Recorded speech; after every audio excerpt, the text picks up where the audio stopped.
Olá pessoal, e começando mais um vídeo a respeito do livro Um Curso em Milagres, hoje vamos falar um pouquinho do capítulo 26, a transição. Tópico 1, o sacrifício da unicidade. Lembrando que unicidade significa tornar algo único. Vamos lá, na dinâmica do ataque, o sacrifício é uma ideia-chave. Então a gente acha que a gente tem que atacar e o ataque ele vai gerar um sacrifício. É o símbolo do tema central, segundo o qual alguém tem que perder. Alguém tem que ser sacrificado num ataque, Alguém perde. Ele evidentemente focaliza o corpo, pois é sempre uma tentativa de limitar a perda. O corpo é um sacrifício em si mesmo, uma desistência do poder em nome de salvar um pouco para si mesmo. Ver um irmão em outro corpo, separado do teu, é a expressão do desejo de ver uma pequena parte dele e sacrificar o restante. Então eu vejo meu irmão apenas como um corpo e não como uma centelha que ele é em verdade. Então, vendo ele só como um corpo, eu posso salvar um pouquinho e sacrificar o outro e atacar o outro, Ele mesmo, eu salvo um pouquinho dele mesmo, mas porém ataco o outro restante. O mundo que vês é baseado, e a gente é assim, pessoal? A gente é assim com todo mundo. A gente fala um pouquinho bem e um tantão mal, dos outros. O mundo que vês é baseado no sacrifício da unicidade. Um retrato da desunião completa e da total falta de encontro, Então, é o sacrifício que eu devo fazer para me tornar único, Esse é o mundo, é sempre combatendo para defender a minha unicidade. Em torno de cada entidade é construída uma muralha aparentemente tão sólida que se tem a impressão de que o que se encontra do lado de dentro nunca poderá alcançar o que está do lado de fora. E o que está de fora jamais poderá alcançar e se unir ao que está trancado lá dentro. Então a gente faz as nossas cerquinhas pessoais e sempre se encontra meios de se proteger do outro e do mundo aí fora. Cada parte tem que sacrificar a outra para manter-se completa, pois se elas se unissem, cada uma perderia a sua própria identidade e os seus seres são preservados através da sua separação. Então, quanto mais eu me separo do outro, quanto mais eu me cerco, me fecho dentro de mim mesma e vejo e acho que essa separação é uma forma de me proteger, eu estou indo cada vez mais no caminho oposto do que eu deveria estar indo, porque eu estou acreditando cada vez mais na separação e não na união, porque eu acredito que se eu me aproximo, eu posso ser machucada, então eu tenho que me proteger e me manter distante, sempre desconfiada, nunca acreditando na bondade de verdade de um irmão. Tópico 2. Muitas formas, uma correção. Não é difícil compreender as razões pelas quais não pedes ao Espírito Santo que solucione todos os problemas para ti. Ele não tem maior dificuldade para resolver alguns dos que para resolver outros. Já cansamos de falar que todos os problemas são iguais para Deus, porque todos vêm de uma única ilusão. Todo problema é o mesmo para ele, porque cada um é resolvido exatamente com o mesmo enfoque e através da mesma abordagem. E a forma de cura de todos esses problemas também é a mesma. Um problema pode aparecer em várias formas e o fará enquanto o problema persistir, Então, aquele problema, aquela causazinha, a gente transforma ela em vários outros problemas. Eles aparecem para nós de várias formas, mas o seu cerne é sempre o mesmo.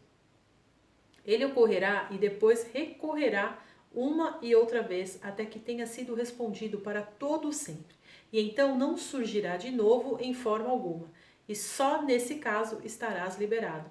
Não tem aquela história que os erros começam, as coisas ruins, não sei se os erros, mas as situações ruins se repetem, vêm sempre se repetindo até que a gente aprenda a agir de forma diferente e aí elas se solucionam? É mais ou menos isso aqui. O Espírito Santo te oferece liberação de qualquer problema que pensas que tens. eles são o mesmo para ele, porque cada um, independentemente da forma que pareça tomar, né, da forma que esse probleminha pareça tomar, é um pedido para que alguém sofra alguma perda e faça algum sacrifício de modo que tu ganhes. A gente ainda acha que a nossa recompensa virá através do sacrifício de um outro. E quando a situação é trabalhada de forma tal que ninguém perca, o problema se vai, porque era um erro na percepção que foi agora corrigido. Então, mais uma vez aqui, a gente vê que na verdadeira união está a correção e a solução do problema de todos, né? Aquela velha história, a união faz a força e né? A união é a força.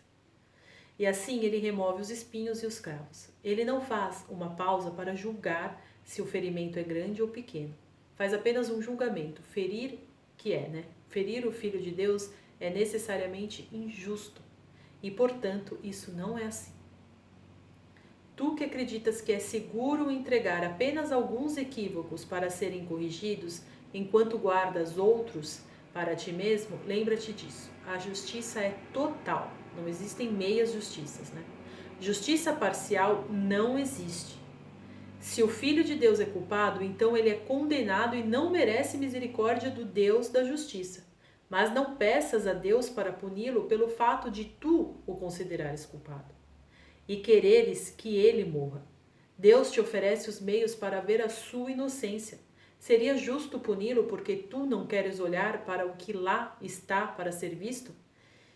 Então, se Deus fala para nós, vocês não são culpados de nada, e eu não tenho nada o que perdoar porque vocês já são perdoados, por que eu quero pedir o perdão a Deus, mas peço que ele puna o outro?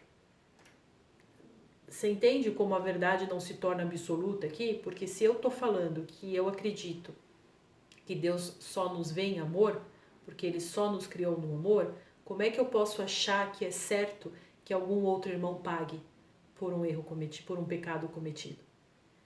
Cada vez que guardas um problema para resolvê-lo por ti mesmo ou julgas que não tem solução, fazes dele um grande problema, além da esperança da cura. Negas que o milagre da justiça possa ser justo. Então, vamos ser honestos. Quando a gente para fazer uma oração de perdão, a gente realmente está perdoando tudo? A gente realmente está perdoando todas as pessoas ou todas as situações? Ou ainda estamos guardando algumas situações porque a gente acha que essa situação ou essa pessoa não é merecedora desse perdão de Deus? Ele tem que sofrer um pouquinho mais para ele aprender. Tem gente que até justifica querer que o outro sofra para que ele cresça, né? E é o que eu sempre falo, não nos cabe a nós querer algo a alguém a não ser o amor, porque é só isso que a gente tem que focar, né? Aquela velha história de que não conhecemos o currículo de ninguém, isso aplica a nós, né? Então, é muito errado a gente continuar ainda querendo guardar situações por achar que aquela mágoa ainda é justificada, tá? O perdão, a gente só vai sentir ele de verdade, a gente só vai sentir a força que o perdão tem quando a gente aplicar em nós e para o outro e aplicar ao outro também, seja ele quem for, seja qual situação for. Tópico 3. A zona da fronteira. Existe uma região fronteiriça do pensamento que se encontra entre esse mundo e o céu. Não é um lugar e quando a alcanças está a parte do tempo. Aqui é o ponto de encontro onde os pensamentos são trazidos para se encontrarem, onde os valores conflitantes se encontram e onde todas as ilusões são largadas ao lado da verdade, onde são julgadas como não sendo verdadeiras, ou seja, todas elas. Não existe uma ilusão que possa ser justificada. Não vês que isso é como a tua função especial, onde a separação é desfeita através da mudança do propósito naquilo que antes era especialismo e agora é união? Todas as ilusões são apenas uma só.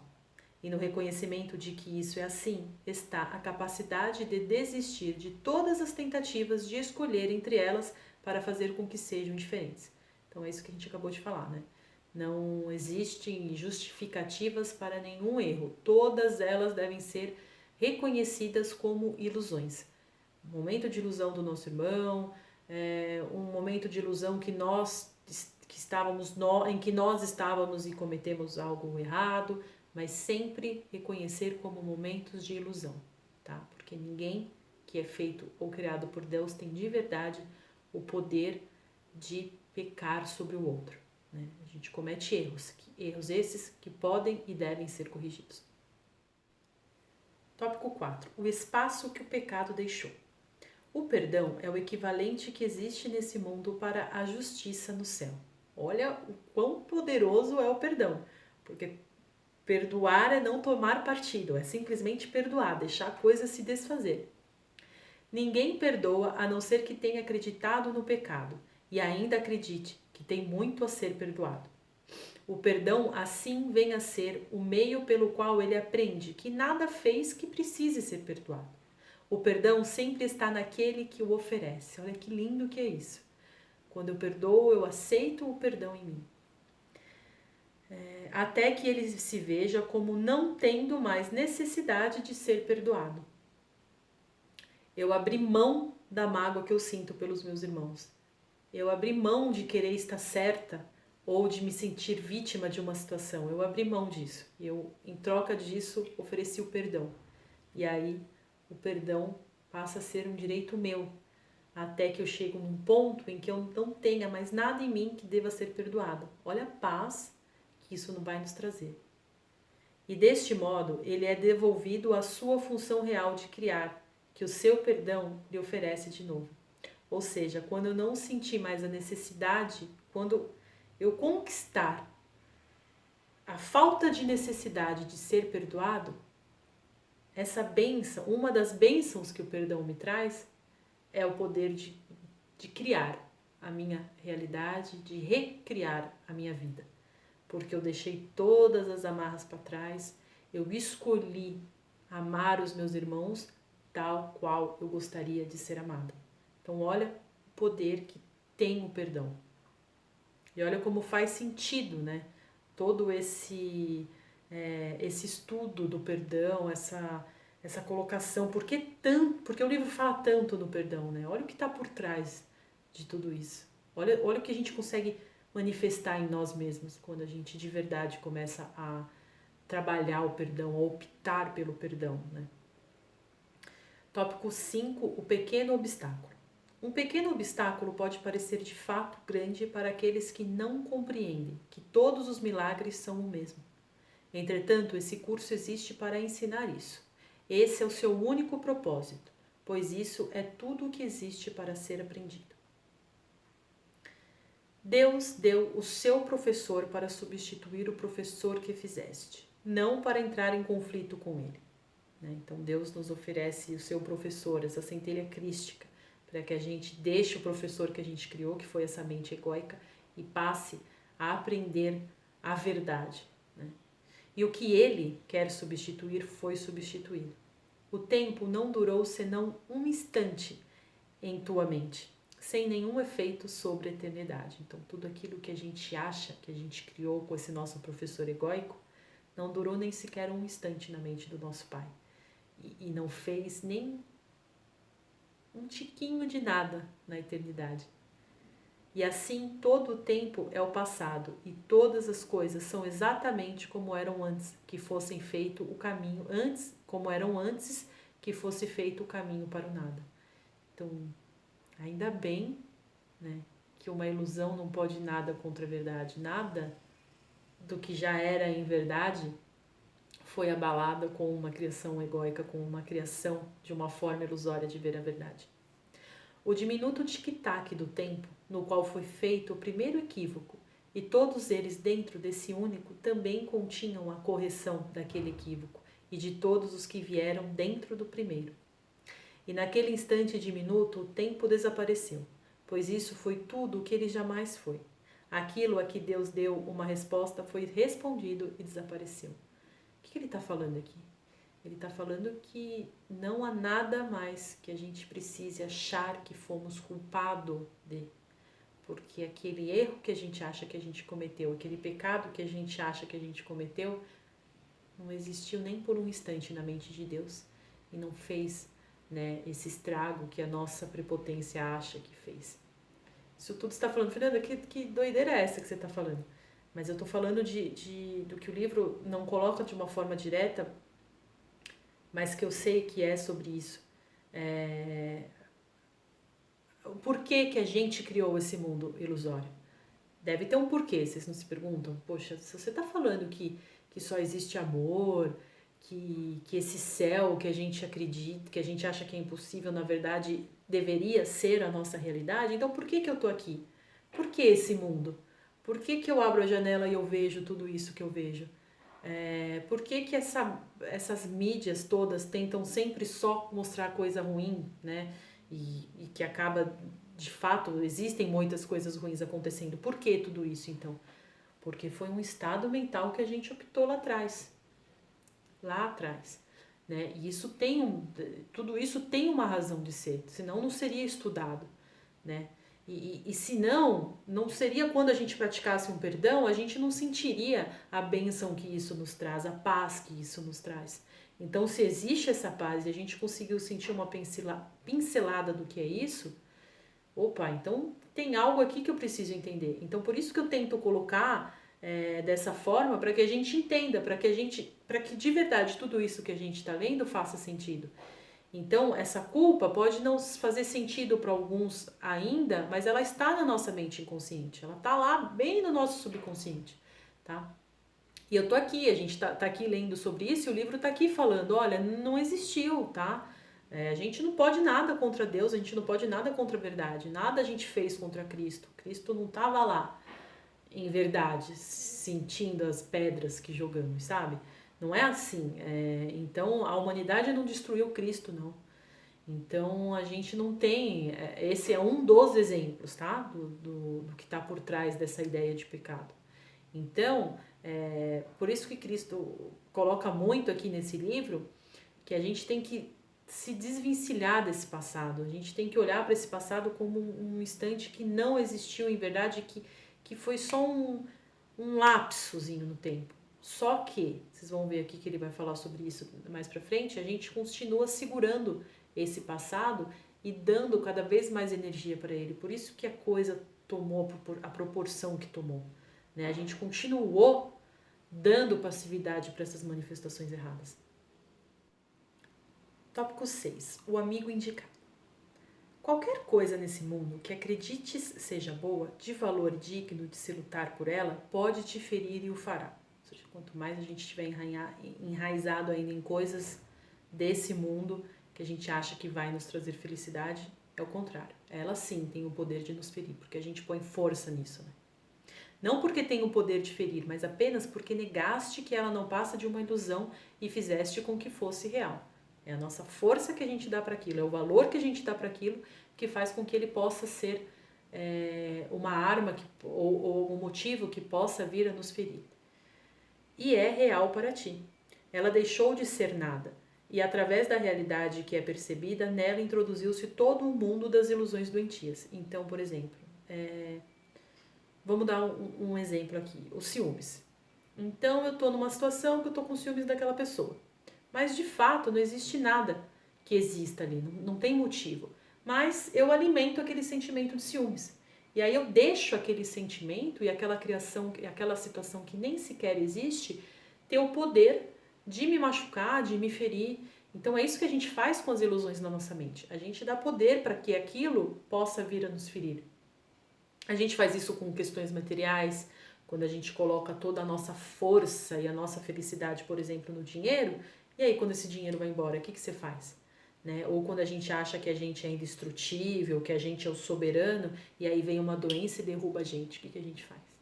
Né? Então, quanto mais questões externas a gente idolatrar, mais a gente vai poder ser atacado por elas. Né? A gente tira o poder da gente mesmo. Tópico 7. As leis da cura. Esse é um curso em milagres. Como tal, as leis da cura têm que ser compreendidas antes que o propósito do curso possa ser realizado. Vamos rever os princípios que colocamos e organizá-los de uma forma que resuma tudo o que é preciso que aconteça para que a cura seja possível, pois uma vez que é possível, ela não pode deixar de ocorrer. Então, ela tem que acontecer e ela vai acontecer. Então, vamos lá. Toda doença vem da separação. Quando a separação é negado, ela se vai. Então, quando eu acredito que eu estou separada de Deus, eu acredito que eu estou à mercê de tudo que é coisa ruim que pode acontecer comigo, inclusive a doença. Quando eu me unifico, quando eu me sinto una com Deus, até essa doença vai embora. A culpa pede punição e o seu pedido é concedido. Não na verdade, mas no mundo de sombras e ilusões construídos sobre o pecado. Então eu me sinto culpada, eu me sinto merecedora de ser punida. Eu culpo o outro, eu atesto que aquele outro deve e merece ser punido. Né? Então fica acontecendo para mim, fica acontecendo para o outro, e aí a gente fica criando essas ilusões e achando que estamos punindo, ou ficando feliz pela punição do outro, dentro desse mundo de ilusão. As leis da percepção são opostas à verdade, né? Então, isso é uma grande verdade, porque a percepção, o que é? Quando você projeta algo para fora e você acha que aquilo é verdade, aquilo que você está projetando para fora. E ela está sempre, e na verdade ela é oposta à verdade. Né? Entretanto, Deus deu uma resposta ao mundo da doença que se aplica a todas as suas formas, né? Esse mundo de doença, esse mundo ilusório aqui. A resposta de Deus é eterna, embora trabalhe no tempo onde é necessária. Ela é eterna, mas ela está aqui nesse mundo tridimensional, nesse mundo de tempo, porque se faz necessária aqui. Entretanto, porque ela é de Deus, as leis do tempo não afetam as suas obras. Então, por mais que a gente esteja preso aqui há milhões de anos, nada em si afetou em verdade as obras de Deus. Né? Então, por mais que a gente acredite nessa projeção, ela não é verdade em lugar nenhum, nem em tempo nenhum. Porque até o tempo que a gente vive aqui, a forma como a gente percebe o tempo é uma ilusão. As leis da percepção têm que ser revertidas, pois são reversões das leis da verdade.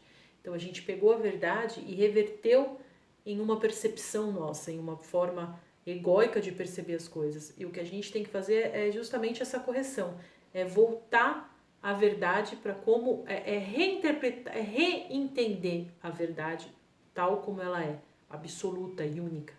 Né? E não ficar trazendo interpretações nossas para algo que não foi nem nós que criamos, né? E algo trazendo interpretações para algo que já é absoluto em si.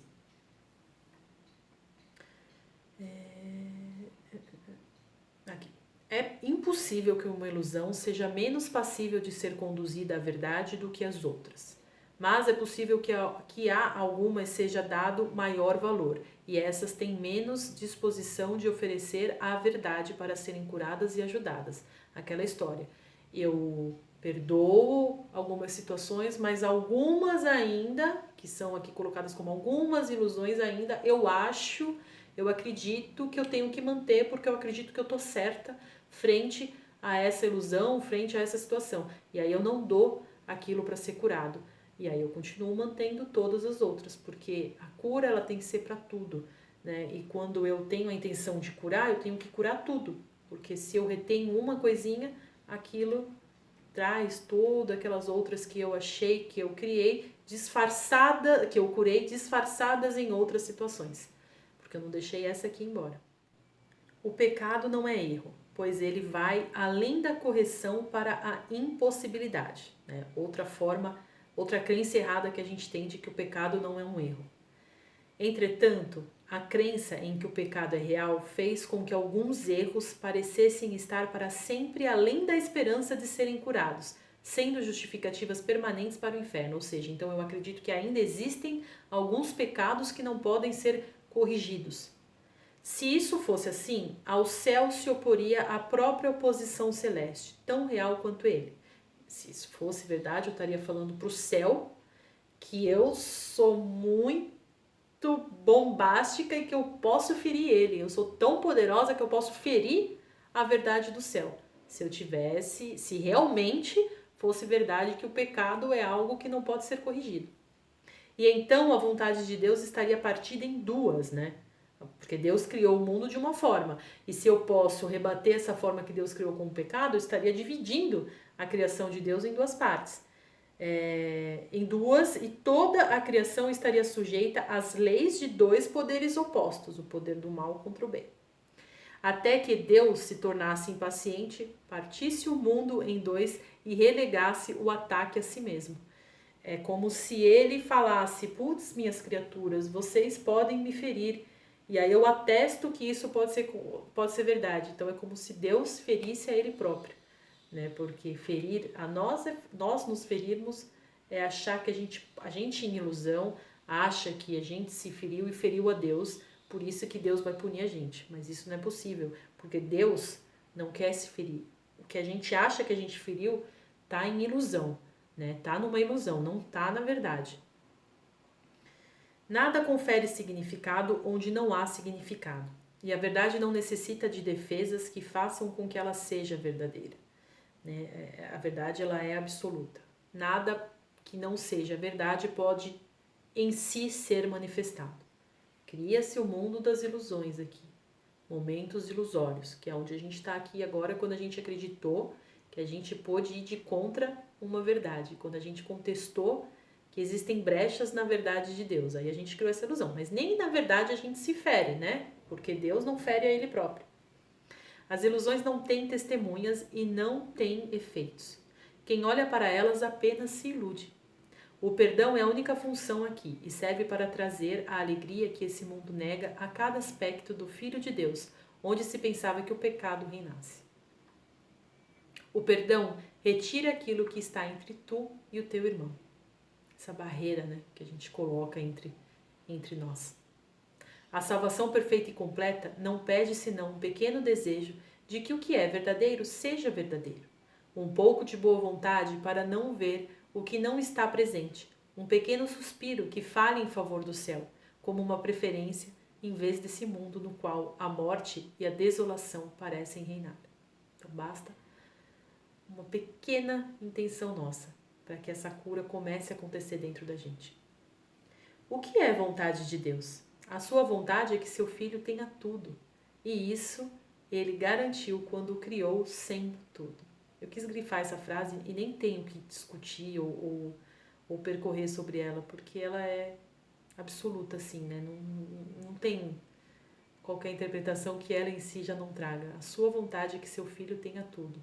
E isso ele garantiu quando o criou sendo tudo. Ele não nos criou faltando partes, ou ele não nos criou com a possibilidade de que podemos errar porque não somos completos no seu amor. Nós somos completos no seu amor. Nós temos um caminho de evolução, assim como tantos outros irmãos nesse universo têm um caminho de evolução. Um dia a gente chega ao lado dele, né? E aí a gente tem nossos irmãos que vêm do lado dele até o nosso encontro para que a gente possa, abrindo, né, caminho para a gente. Cristo é um exemplo disso. Ele veio a nós para que a gente aprendesse um caminho para chegar até o Pai. Alguns para retornar até o Pai, alguns para começar o caminho até Ele, né? Então, mas completos, somos sempre completos. Não há nada que falte em nós para que a gente possa fazer essa jornada. A única coisa que a gente tem que saber decidir. Já reconhecer o que é verdade, reconhecer o que é ilusão. E ter a fortaleza para buscar sempre o caminho certo, né? E o reconhecimento dos nossos próprios erros e saber ajustar e saber reconhecer antes que aquilo aconteça, né? Antes que aquela mágoa chega, a gente reconhece e não dá poder para aquilo nos magoar. E perdoar, sempre perdoar. Vamos considerar o que é o erro, para que ele possa ser corrigido e não protegido. O pecado é a crença em que o ataque, então aquilo aqui, ó, vamos considerar o que é o erro. O erro, acho que é mais ou menos isso que eu estou dizendo, né? Reconhecer o erro e não e reconhecer que ele pode ser corrigido e não guardar ele como uma forma que nos atacou ou algo que o outro tem que pagar porque aquilo me machucou. Não, é reconhecer que é um erro e que pode ser corrigido. O pecado é a crença em que o ataque pode ser projetado para fora da mente onde surgiu essa crença. A gente acha que a gente pode criar coisas de verdade, né? Criar coisas pecadoras de verdade, e isso pode ser projetado para fora da nossa mente e atacar de verdade o outro. Aqui, a firme convicção de que ideias podem deixar a sua fonte se fez real e significativa. E desse erro surge o mundo do pecado e do sacrifício. Eu acreditei que eu pude sair da minha fonte, que eu pude sair fora do Pai, tirar qualquer parte do Pai de dentro de mim e criar meu próprio mundo de ilusão. Esse mundo é uma tentativa de provar a tua inocência enquanto valorizas o ataque. O seu fracasso está no fato de que ainda te sentes culpado, embora não compreendas por quê. Então lembra que eu falei daquela culpa que a gente carrega no subconsciente? Que na verdade a gente está aqui como como uma oportunidade de reaprender as nossas escolhas, de ressignificar as nossas crenças. É uma oportunidade isso daqui e não um castigo, como muitos querem que a gente acredite, né? Como a maioria das religiões pregam para nós, né? Que é um pecado e que somos pecadores. E não é assim, né? É muito pelo contrário. Existem energias que gostariam, que, como eu sempre falo, de manter isso do jeito que está, esse mundo ilusório do jeito que está. O que é uma tentativa que a gente sabe que por uma opção, uma simples escolha nossa, essa tentativa não tem poder nenhum. Então sempre olhando para quais são as nossas escolhas. Causa e efeito não são duas coisas separadas, mas uma só. Deus quer que aprendas o que sempre foi verdadeiro, que Ele te criou como parte dele, e isso ainda tem que ser verdadeiro, porque ideias não deixam a sua fonte. Então é impossível que a gente, por ser uma ideia do nosso Pai, consiga sair e deixar a nossa fonte. Tal é a lei da criação que cada ideia que a mente concebe apenas adiciona à sua abundância, nunca tira coisa alguma. Então olha que lindo que é essa lei da criação. Deus cria suas partes iguais, né? Deus cria as suas criaturas e elas não podem tirar de Deus, e sim contribuir para a expansão da sua abundância em amor, em alegria, mas sempre trazer mais, sempre somar mais, expandir o seu tamanho. Ilusões servem ao propósito para o qual foram feitas, né? Deus deu a todas as ilusões que foram feitas outro propósito, que justificaria um milagre, qualquer que seja a forma que tenham tomado. Então, para qualquer ilusão, a gente tem uma chave que a gente possa transformar em um milagre. Em todo milagre está toda a cura, pois Deus respondeu a todas como uma só. Então Deus vem e oferece amor a todas as ilusões. O milagre apenas te chama pelo teu antigo nome, o qual reconhecerás porque a verdade está na tua memória. E por esse nome, o teu irmão te chama para a sua liberação e a tua. O céu está brilhando sobre o Filho de Deus. Não o negues para que possa ser liberado. Então não vamos negar perdão para ninguém, para que a gente possa ser liberado. Na crucificação está depositada a redenção, pois a cura não é necessária onde não existe dor nem sofrimento. O perdão é a resposta para qualquer espécie de ataque. Assim, o ataque é privado de seus efeitos e o ódio é respondido em nome do amor. A gente fala, olha, pecado, você não tem poder nenhum. E a esse ódio todo eu ofereço o meu amor, que é muito maior, que tem um poder de cura, o único poder de cura absoluto que existe. Usar o poder que Deus te deu do mesmo modo como Ele usaria é natural. Não é arrogante ser como Ele te criou, nem fazer uso do que Ele deu para responder a todos os equívocos do seu filho e libertá-lo. Mas é arrogante deixar de lado o poder que Ele te deu e escolher um pequeno desejo sem sentido no lugar da sua vontade. Eu li isso daqui, eu fiquei pensando, puxa, mas por que eu acharia que seria arrogante eu querer ser como Deus, né? Mas aí depende também, né? Depende do que você acha que é Deus. Porque se você acha que você vai se tornar um Deus e por você ser Deus, ser parte, feito com partes de Deus, ser uma extensão dele, você acha que você vai ser o quê? Você vai ter poder sobre o outro? Então, esse Deus que você acha que existe, então pelo menos não é o mesmo Deus que eu tenho aprendido que é, né? Porque para mim Deus é amor. Então, falar para mim que eu posso e que eu sou uma extensão de Deus é falar para mim que eu posso ser como Cristo, né? É falar para mim que eu posso um dia chegar lá, de ser puro amor. Não é querer ser Deus para ter poder sobre os outros, porque ter poder sobre os outros não é Deus. Aí é o Deus ego, né? Aí é outra coisa, não é Deus. Então, se isso está trazendo conflito, pensa no que você acha que é Deus. Puxa, mas o outro está se achando Deus, né? Mas peraí, que Deus que ele está se achando? Não é o mesmo significado que eu tenho como Deus, como a fonte criadora, né? Então é engraçado isso, porque eu já vi algumas, principalmente as religiões falando, né, que imagina impossível você ser Deus, porque eu não posso ser amor, eu não sou merecedora de ser amor, porque para mim Deus é isso. Então, olha como as nossas crenças são tão limitantes, gente, são tão baseadas em questões tão que chegam a ser arrogantes, né, aos olhos daqueles que reconhecem a verdade. Fala, gente, como é que vocês podem achar que vocês podem algo contra um outro irmão? Isso é arrogância, né? Então, olha quanta coisa que a gente tem que ressignificar dentro da gente. Habita em paz onde Deus quer que estejas, e sejas tu o meio pelo qual o teu irmão ache a paz na qual os teus desejos se realizem. Vamos ser instrumento para o perdão do nosso irmão também, para a expansão de consciência do nosso irmão. E não ficar segurando questões pequenas, que faz com que nem a gente ande, nem o nosso irmão também ande.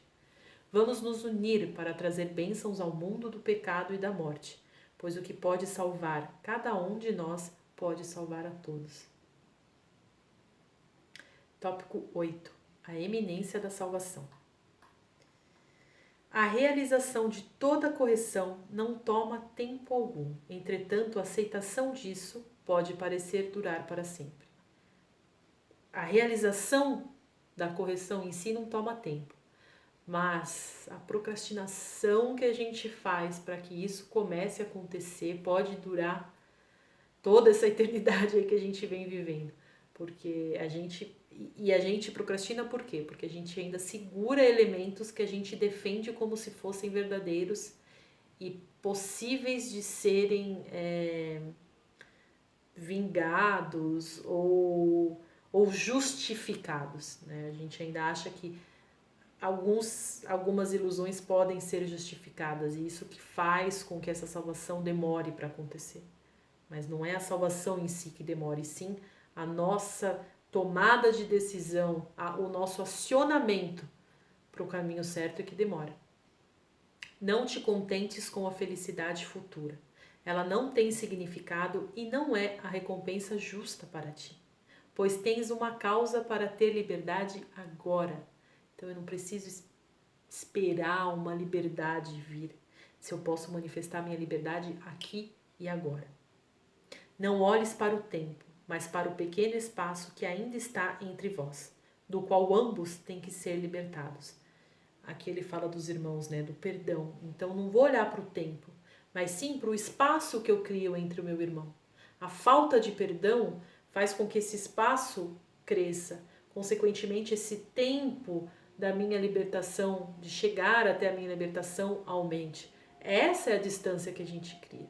Porque quando a gente intenciona caminhar pelo caminho da verdade e libertar todas as nossas amarras através do nosso perdão aos nossos irmãos, esse tempo desaparece e a gente começa a manifestar agora.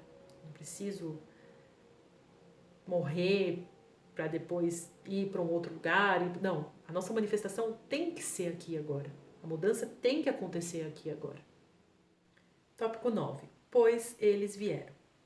Pense em como tens que ser santo, já que a partir de ti a voz que fala por Deus chama pelo teu irmão amorosamente, de tal modo que possas despertar nele a voz que responde ao teu chamado. E pensa em como ele tem que ser santo, quando nele dorme a tua própria salvação, unida à sua liberdade. Então olha como nos tornamos merecedores de olhar, né, de ser vistos com os olhos da santidade, porque se eu reconheço que no meu irmão está a minha salvação e que em mim está a salvação dele, olha como isso nos aproxima e nos abençoa. Por mais que desejes que ele seja condenado, Deus está nele. E nunca saberás que Deus também está em ti enquanto atacares a casa que ele escolheu e lutares contra o seu anfitrião.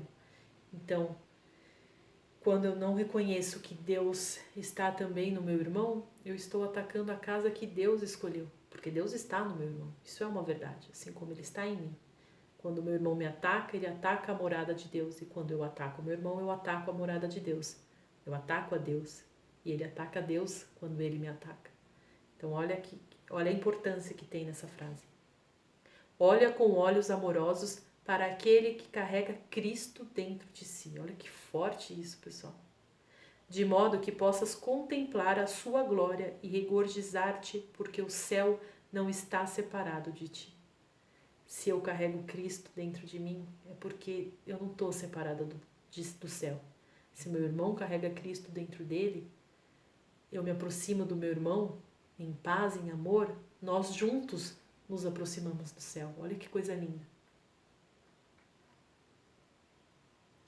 Tópico 10. O fim da injustiça. Nesse caso, o que permanece ainda por ser desfeito para que reconheças a presença de Deus? Apenas isso. Tens uma perspectiva diferenciada quando pensas que o ataque é justificado e quando pensas que ele não é justo e não deve ser permitido. Quando o percebes como injusto, pensas que uma resposta raivosa agora é justa. E assim vês o que é o mesmo como diferente. Eu justifico aquele erro e eu acredito que ele deva receber uma resposta injusta, né? Ele deva receber uma represália. A confusão não é limitada. Se ela ocorre, seja como for, será total. Não importa se ela é ela é bem pequenininha, ela é só nessa pequena situaçãozinha. Não, ela se torna total, tá? Porque eu acreditei nela. A partir do momento que eu acredito, eu jogo ela em tudo. Eu faço com que ela tenha poder de abranjar tudo. E a sua presença, em qualquer forma que seja, esconderá a presença deles. O que significa perceber que o ataque, em certas formas, é injusto para contigo? Significa que devem existir formas nas quais pensas que ele é justo. Olha que coisa louca. E olha como faz sentido isso. Pois, de outro modo, como poderiam algumas ser avaliadas como injustas? Se eu estou falando que existe algum pecado que pode ser justificado, ou alguma justificativa minha a um pecado que eu tenha como justificar e querer justiça sobre isso, eu estou falando que então pode haver injustiça. E se eu falo que pode acontecer injustiça, eu não acredito em Deus absoluto como verdade absoluta. Olha que profundo que está por trás disso daqui. Portanto, dá significado a algumas, mesmo que pequenas, situaçõezinhas, e essas são percebidas como razoáveis. Opa, faz sentido. Não, realmente aqui eu acho que eu sofri uma injustiça e o outro pecou, realmente. E só algumas são vistas como sem significado. E isso nega o fato de que todas são sem sentido. Então, quando eu ainda luto para justificar uma ilusão do meu irmão, eu estou atestando que todas as outras podem ser verdadeiras e atesto também que eu não sou digna, porque se o outro irmão pode errar, eu também posso. Né? Se o outro irmão premeditou e cometeu um pecado e não um erro, eu posso também ser pecadora. E aí a gente volta para trás, a gente anda para trás, a gente volta a acreditar no passado e trazer ele aqui para frente, né, aqui no nosso presente, e a gente não sai do lugar. É simplesmente fazer mais do mesmo. Pensas que o teu irmão é injusto para contigo porque pensas que alguém tem que ser injusto para fazer com que o outro seja inocente. Então, olha que maluco, eu penso que o meu irmão é injusto porque eu acredito que alguém tem que ser injusto para que outro possa sair como inocente. No caso, sempre nós, né? A gente sempre projeta para o outro para que a gente possa sair bem. E não enquanto a gente ver pecado em qualquer que seja a situação, ou enquanto a gente ver injustiça em qualquer que seja a situação, e não ver como somos nós, né, como a lei do dar e receber é uma coisa só, a gente recebe aquilo que dá e vice-versa, a gente ainda vai encontrar justificativas. Mas quando a gente for sincero com a gente mesmo, a gente vai ver que tudo é uma manifestação que começou aqui dentro. Tudo que a gente vive é uma manifestação que começou aqui dentro.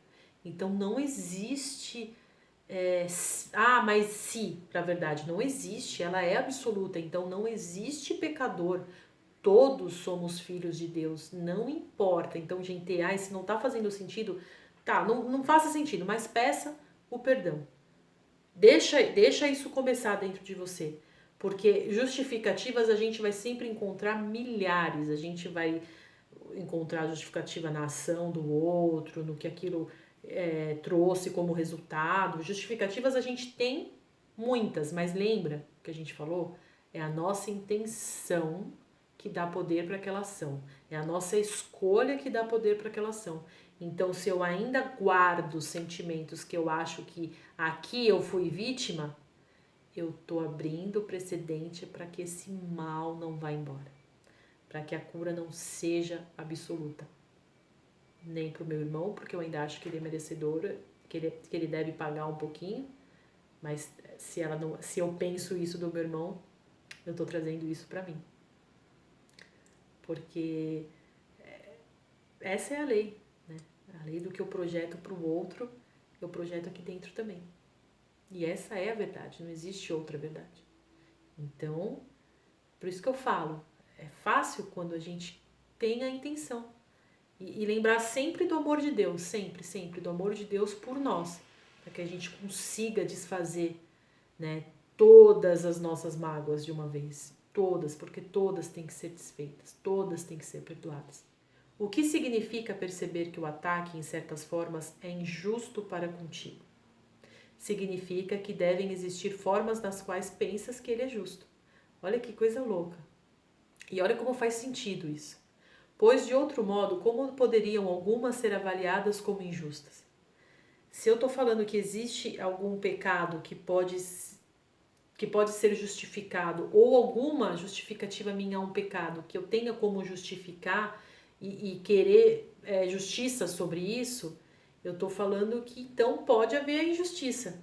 E se eu falo que pode acontecer injustiça, eu não acredito em Deus absoluto como verdade absoluta. Olha que profundo que está por trás disso daqui. Portanto, dá significado a algumas, mesmo que pequenas, situaçõezinhas, e essas são percebidas como razoáveis. Opa, faz sentido. Não, realmente aqui eu acho que eu sofri uma injustiça e o outro pecou, realmente. E só algumas são vistas como sem significado. E isso nega o fato de que todas são sem sentido. Então, quando eu ainda luto para justificar uma ilusão do meu irmão, eu estou atestando que todas as outras podem ser verdadeiras e atesto também que eu não sou digna, porque se o outro irmão pode errar, eu também posso. Né? Se o outro irmão premeditou e cometeu um pecado e não um erro, eu posso também ser pecadora. E aí a gente volta para trás, a gente anda para trás, a gente volta a acreditar no passado e trazer ele aqui para frente, né? Aqui no nosso presente, e a gente não sai do lugar. É simplesmente fazer mais do mesmo. Pensas que o teu irmão é injusto para contigo porque pensas que alguém tem que ser injusto para fazer com que o outro seja inocente. Então, olha que maluco, eu penso que o meu irmão é injusto porque eu acredito que alguém tem que ser injusto para que outro possa sair como inocente. No caso, sempre nós, né? A gente sempre projeta para o outro para que a gente possa sair bem. E não enquanto a gente ver pecado em qualquer que seja a situação, ou enquanto a gente ver injustiça em qualquer que seja a situação, e não ver como somos nós, né, como a lei do dar e receber é uma coisa só, a gente recebe aquilo que dá e vice-versa, a gente ainda vai encontrar justificativas. Mas quando a gente for sincero com a gente mesmo, a gente vai ver que tudo é uma manifestação que começou aqui dentro. Tudo que a gente vive é uma manifestação que começou aqui dentro. Então não existe mas se, na verdade, não existe, ela é absoluta. Então não existe pecador. todos somos filhos de Deus, não importa. Então, gente, se não tá fazendo sentido, tá, não faça sentido, mas peça o perdão. Deixa isso começar dentro de você. Porque justificativas a gente vai sempre encontrar milhares. A gente vai encontrar justificativa na ação do outro, no que aquilo trouxe como resultado. Justificativas a gente tem muitas, mas lembra que a gente falou? É a nossa intenção que dá poder para aquela ação. É a nossa escolha que dá poder para aquela ação. Então, se eu ainda guardo sentimentos que eu acho que aqui eu fui vítima, eu tô abrindo precedente para que esse mal não vá embora. Para que a cura não seja absoluta. Nem para o meu irmão, porque eu ainda acho que ele é merecedor, que ele deve pagar um pouquinho. Mas se eu penso isso do meu irmão, eu tô trazendo isso para mim. Porque essa é a lei, né? A lei do que eu projeto para o outro, eu projeto aqui dentro também. E essa é a verdade, não existe outra verdade. Então, por isso que eu falo, é fácil quando a gente tem a intenção. E lembrar sempre do amor de Deus, sempre do amor de Deus por nós, para que a gente consiga desfazer, né, todas as nossas mágoas de uma vez. Todas, porque todas têm que ser desfeitas, todas têm que ser perdoadas. O que essa injustiça faz a ti, que julgas injustamente e que vês de acordo com o teu julgamento? Não és capaz de calcular. A gente não tem ideia do mal que isso faz. Eu acho que mexe em tudo, mexe em toda a nossa constituição, mexe em tudo que a gente tem planejado para nossa vida, bagunça tudo, sabe? Mantém a gente aqui parado no mesmo lugar. O mundo torna-se obscuro e ameaçador. E assim te vês, privado de luz, abandonado no escuro, largado injustamente, sem nenhum propósito em um mundo fútil. Só porque a gente segurou ainda uma desilusãozinha, uma mágoazinha. Olha o que faz tudo isso. O mundo é justo porque o Espírito Santo trouxe a injustiça para a luz. Ele iluminou a injustiça, ele mostra pra gente que somos luz, que tudo é uma ilusão. Ele nos trouxe essa luz para a luz interior e lá toda a injustiça foi sanada e substituída pela justiça e pelo amor. Então, ele trouxe o amor para todos e para todas as situações. Se percebes injustiça em qualquer lugar, só precisas dizer: através disso, eu nego a presença do Pai e do Filho. Quando eu estou vendo injustiça em alguma situação, eu estou negando a presença do Pai e do Filho. E prefiro tomar conhecimento deles do que ver a injustiça. Eu prefiro acreditar no Pai e Cristo em seu Filho do que ver uma injustiça que se desvanece diante da luz da sua presença. Então, vamos voltar a falar aqui.